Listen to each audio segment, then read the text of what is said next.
Hey friends, Dr. Stephen here, of course.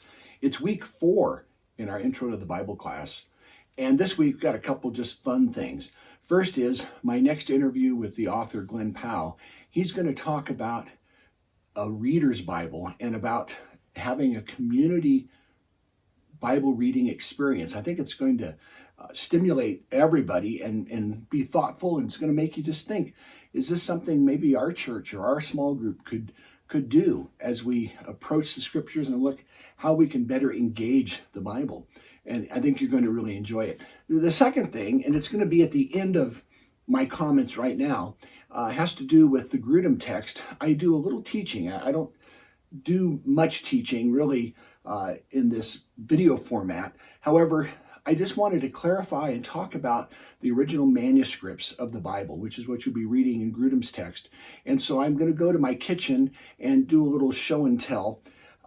Again, this video I did several years ago when I started teaching this course, and I know the quality is not as good as some of my more recent videos. And so once again, this is one of those I'm going to have to redo a little bit, but I think you'll still be able to appreciate it and understand it. So continue watching this. You're going to see that little video, and then watch the interview with Glenn. And then there's 2 discussion questions this week. And I want to say about the reflection paper, most of you got it in. If you haven't got it in yet, it's not too late. In fact, please let me know if you need an extra day or 2 or a few days or something like that. I'm a grace guy. I really am. I would rather have a paper to grade, even if, a few points are taken off.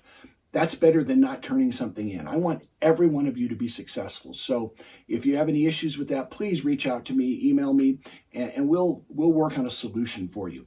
So stay tuned, and you're going to see me in my kitchen a couple years ago talking about the original manuscripts.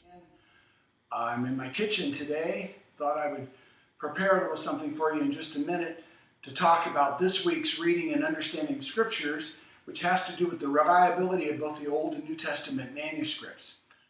Okay, so in the reading of your textbook, Understanding the Scriptures, you're going to talk about Old and New Testament manuscripts and their reliability. I want to do a little bit of a show and tell. All you can see is my hands and my island in the kitchen here. But you hear a lot of people talk about the original manuscripts of the Scripture. Well, we need to say a couple things. First of all, we don't have any of the original manuscripts. None exist. We don't know when the last one disappeared. The earliest manuscripts we have are partial manuscripts about 40 to 60 years after Jesus ascended, and those are just a few little fragments. And a lot of you have commented, and some of you actually, we've had interactions in our comment threads about the King James Version. And a lot of people say the King James Version is the preferred English translation because it's based on the oldest complete text. Well, there's a challenge with that. I want to push back, and I hope I don't offend anybody. It's a true statement to say that the King James Version is based on the oldest complete manuscript, and that's called the Textus Receptus. However, in the hundreds of years since the King James was first published in 1611, we have found hundreds and actually even several thousand partial manuscripts. Now you say, well, isn't a complete manuscript better than a partial manuscript? So I wanted to do this. This is just a dramatization, but I hope you can read this. It says it's a little bit of scripture for, the, and gave. That's all we can see. Well, let's say that we found this bit of a manuscript. It's actually not parchment, it's wax paper, and this is my kitchen, but we'll pretend it. And then we found, maybe somebody found another partial piece, okay, and it's got some other words on it. So loved world that he, his only son, and so we kind of put that down somewhere so maybe we can read it. And then we find a really good manuscript, but it's still not complete. There's some burns, there's some scrapes, and we can read that it seems to be saying a scripture.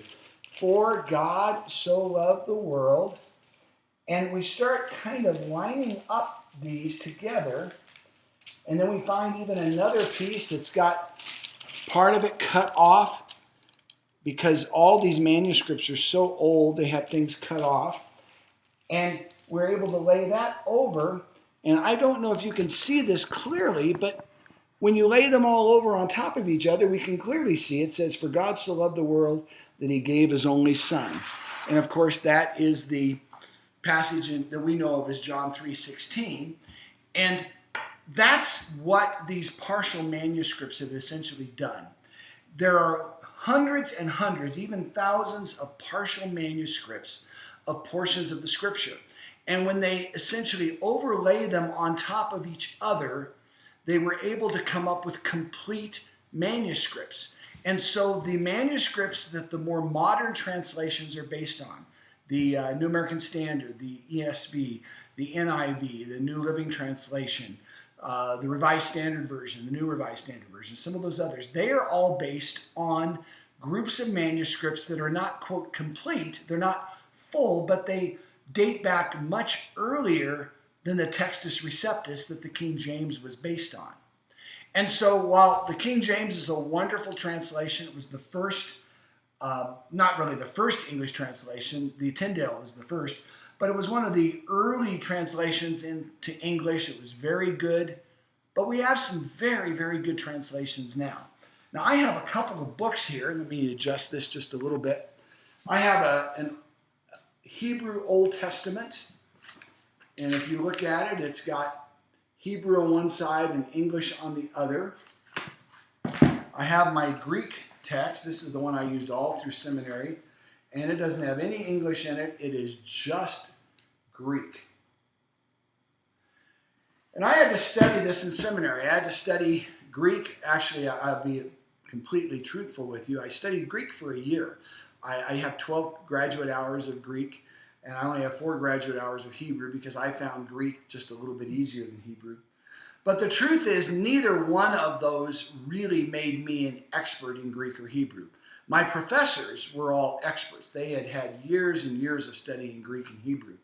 And we now have so many wonderful helps. We have the Logos software. We have so many great translations. We have wonderful translations like the ESV and the New American Standard and the Revised Standard and the New Revised Standard that are more word-by-word translations. And then we have wonderful thought-by-thought translations like the New International Version, the New Living Translation, the Common English Bible, and others that are just great translations as well. So when it comes to the reliability of the manuscript, there is more data, there is more evidence for the Bible than there even is for Aristotle or Socrates or some of those ancient Greek writers. The reliability is so high, it's just unbelievable. What I recommend that people do in serious Bible study, and of course with Glenn Powell's book, we've been talking about Bible reading versus Bible study. But when you're doing serious Bible study, I say you need at least one of each. You need one really good word-by-word translation and one really good thought-by-thought translation. And if you want to throw the King James into the mix, that's absolutely fine. If you like 1611 archaic English, that's just fine. But I would also include like an NASB or even the New King James Version, which is kind of the NASB anyways. And then the ESV, one of those. And then alongside it, the NIV, the Common English Bible, one of those. And between those, you'll really get a sense of the best translations. So that's just a little thought regarding this whole idea of the reliability of the manuscripts.